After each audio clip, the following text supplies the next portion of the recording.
it is my great pleasure to introduce our keynote speaker, Lisa. I feel very fortunate and honored to have been part of her cancer care team and to be part of her journey. She has a zest for life, as you can see in this picture, which I just absolutely love. And her positive outlook will be a wonderful opening to our day and getting us started on the right foot. So, Lisa, thank you again for agreeing to be part of our very important day. Well, first of all, I'd like to say it's an honor for me to be here with you today at Stanford. I feel so grateful to have been treated at such a world-renowned and cutting-edge medical institution. Before I begin, I'd like to express my sincere gratitude to the physicians, nurses, technicians, and supporting staff, all who work tirelessly here at Stanford. And I would also like to thank, in particular, my care team, Dr. Chris Holsinger, Dr. Quinn Lee, Heather Starmer, and Allison Jensen. There are so many others who played a role in my treatment and recovery journey, and I'd like to express my gratitude to them as well. The focus of today's symposium is survivorship.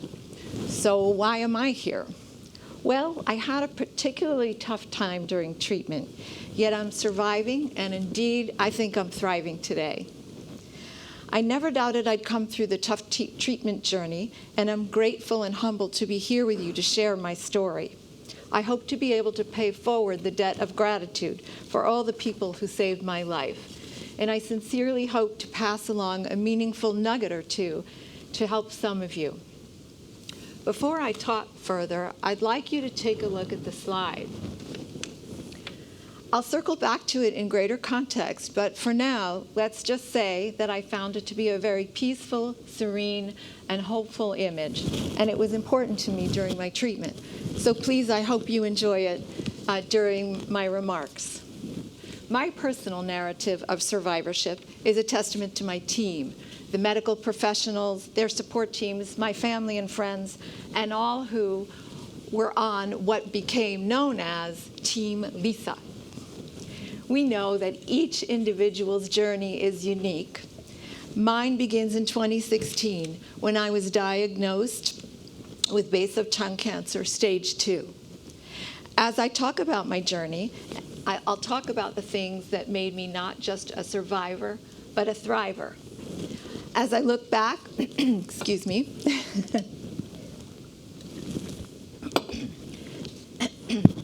as I look back over these last 6 years, and as I prepared my remarks, I think of the themes that were woven into my life today. Today, it's a life full of gifts. I was 59 years of age when I was diagnosed. I was fit, I was in good health, or so I thought. I had been an attorney by trade who at the time of diagnosis was working in administration for a university, and it wasn't Stanford. I was the single mother of an only child who was in her first year of graduate school in Washington, D.C. My father had passed away, and I was the caregiver to my mother. I was my sibling, my only brother, my only sibling lived on the East Coast.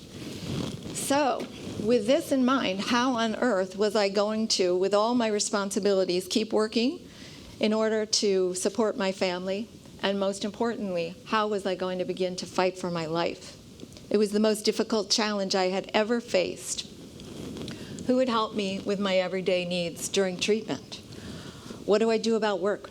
How do I care for my mother? These questions are all common to those of us who have been diagnosed with cancer. And then fear struck, and I mean fear with a capital F. Instead of becoming paralyzed by fear, though, I knew to draw from my background and training as a lawyer to find a way to tackle all the necessities that would have to come. This fear and vulnerability, the disbelief, really shocked me into stepping into the duality of becoming both a patient and the person who would have to navigate this treatment for the next several months. I knew that I had no choice, and I had to ask for help. I had always been a very independent person, a person who really felt she never needed to rely on anyone and who enjoyed helping others. Yet, this disease is humbling. This disease will bring you to your knees, and it did just that, brought me to my knees. And I knew I need to set my pride aside and get help. So this is where Team Lisa came in, and this is where the gifts began to show themselves, when I became most vulnerable. So you ask, gifts. How did I find gifts in such a terrible time? Well, it begins like this. Round trip, it was 3 hours from my home to the cancer center. I was fortunate enough to be able to stay at medical apartments across from the cancer center and the hospital. This solved the problem of getting me back and forth to treatment. One requirement for living in those apartments was that I had to have a caregiver with me 24 hours a day. My daughter volunteered to take a leave of absence from her graduate program in DC, but I said no. It was really important to me that she finished her semester, so I asked her to come when she could.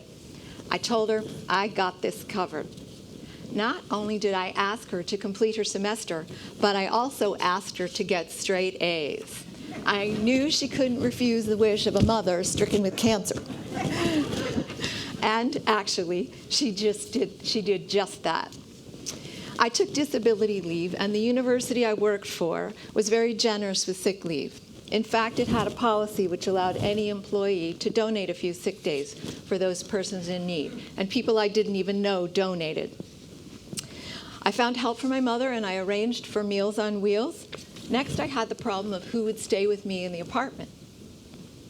Most importantly, I had to have care, so necessity became the mother of invention.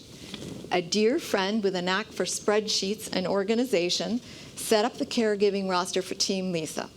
I needed people who could provide continuity of care, meaning they could be with me for 3 days or more.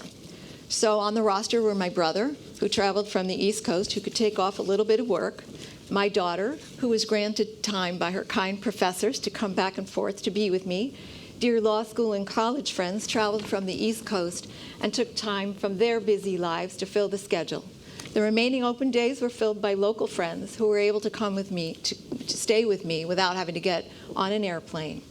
And I would like to tell you how good timing, good fortune, and perhaps the hand of God played a role in more than one instance. One of the aforementioned nurses who came to help had recently lost her 21-year-old daughter in very tragic circumstances.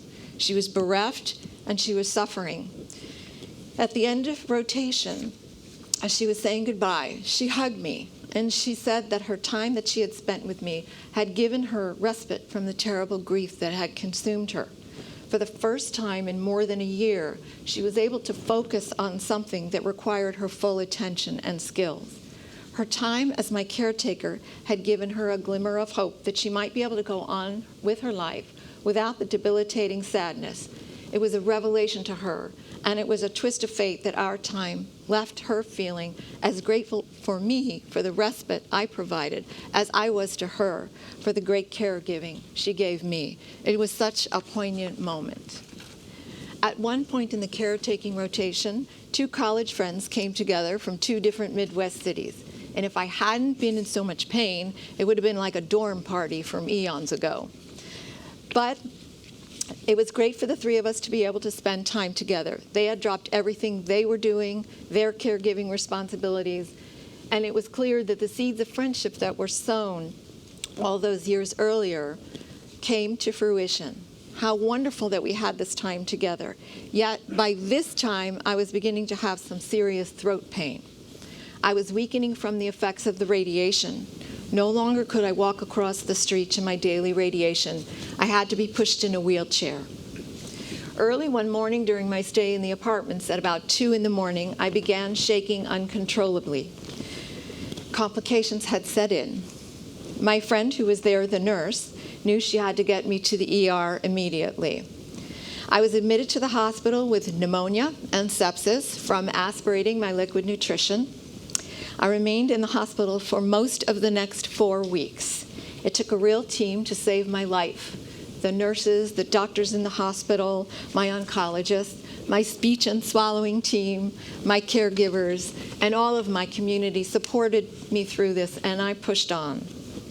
I was wheeled in my hospital bed with the IV lines and all my equipment to the radiation table. I only had to miss 1 day of radiation, which I made up on the end. I wasn't going to let anything derail my treatment, and the doctors gave me the confidence to do that. I trusted them without reservation, and I am forever grateful.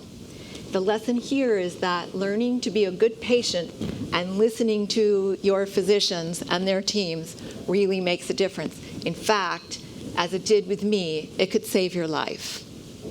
So, trust. Trust is a really important concept here. My medical team's training, their abilities, their countenance, their experience gave me the confidence to put all my trust in them. I was so frightened, but my instincts told me to do what the doctors and their teams instructed. Hey, they're the ones with the medical degrees, right? So listen to them. We are so fortunate to have a world-class cancer center here with world-renowned physicians and researchers. My team gave me a sense of security. I never second-guessed the oncologist on whether or not I needed radiation or both radiation and chemo, as I was not a candidate for surgery. It's possible that if I had also had chemo, I may not have been strong enough to fight for my life during sepsis. Trust your doctor to make the right calculations. Here's another plug for listening to your team.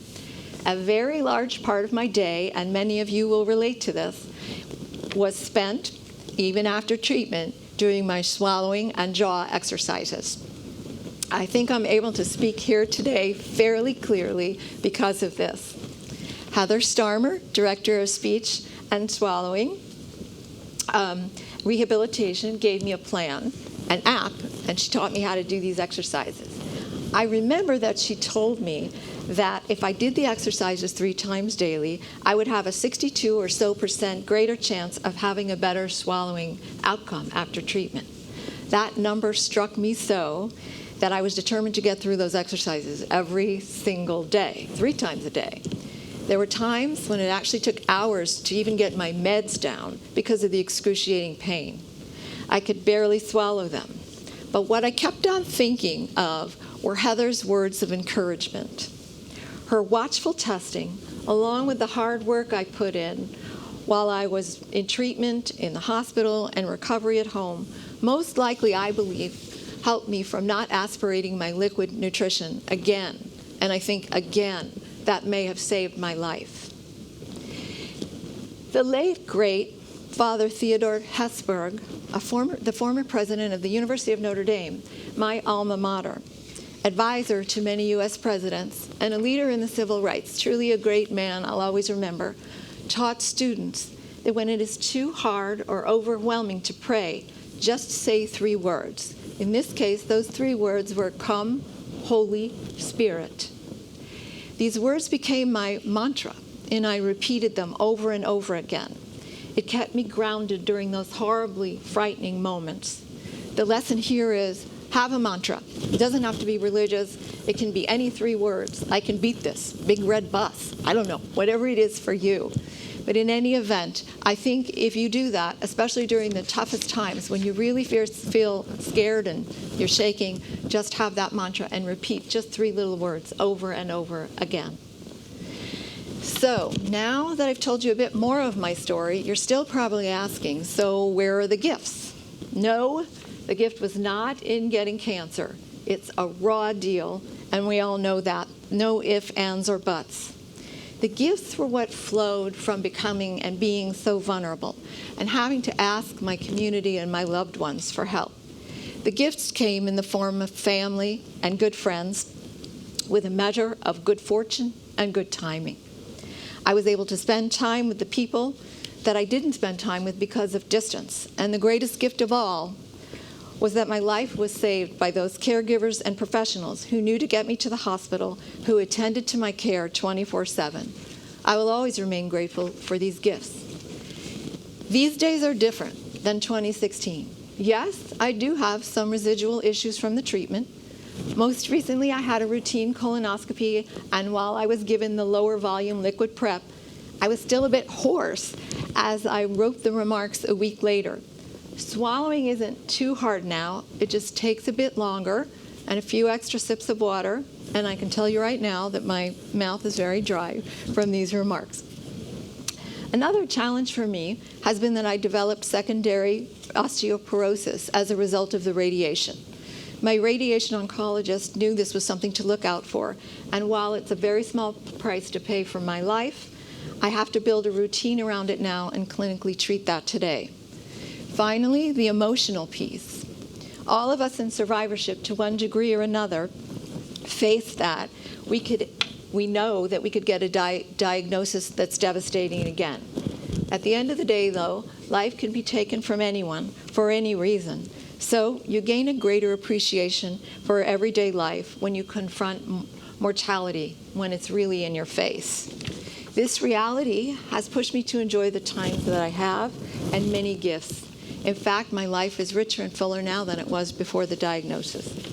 I'm thrilled to tell you that my daughter graduated from her graduate program with A's and straight A's and moved home from DC to San Francisco. The mother's guilt trip worked. I'm engaged to be married to a wonderful man, and my fiancé enjoy hosting our adult kids and many friends for New Year's Eve and summer barbecues. So the time that I'm able to be here and spend with my loved ones is such a joyful gift.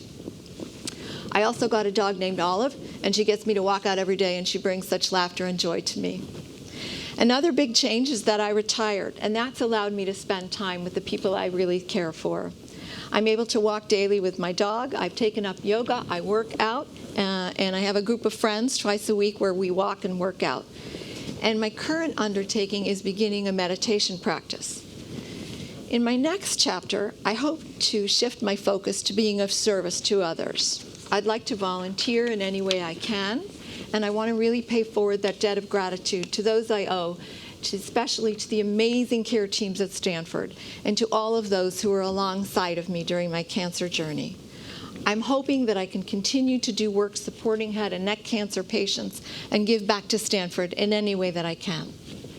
So now that you've heard my remarks, you know me a little bit better, remember that I promised you we'd get back to that lovely picture in the slide. It's possible that maybe some of you recognize this from the Cancer Center. It's a silk screen by Wolf Kahn. It hangs on the main wall as you enter and exit the radiation area. The first time I saw it, it really brought me a sense of peace, of serenity, and of hope. As I moved through my daily radiation journey, that picture became symbolic of the peace that I longed for in survivorship. I am there now. I am thriving. I am surviving. And I want to thank you for letting me share these remarks with you.